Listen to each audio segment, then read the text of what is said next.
Governments aren't just banning crypto because they fear the technology, they're fighting for control over the very pulse of their economies. Today, we're unpacking the geopolitical power struggle behind these bans and why your digital wallet is a threat to national sovereignty. First, states prioritize monetary policy.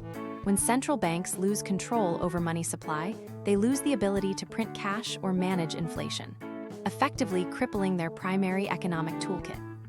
Without this, a government can't stimulate the economy during a crisis. Second, crypto facilitates untraceable capital flight. Countries with strict currency controls, China, view crypto as a giant escape hatch that allows wealth to bypass state borders. This massive, invisible outflow threatens financial stability and undermines local markets. Surprisingly, even tech-forward nations fear the loss of financial surveillance. Tracking transactions is how states monitor crime, but privacy coins make that impossible. Yet, the real reason is darker. Stay tuned to see how total control is the ultimate goal. Ultimately, bans are a desperate attempt to protect state-issued currencies from decentralized competition.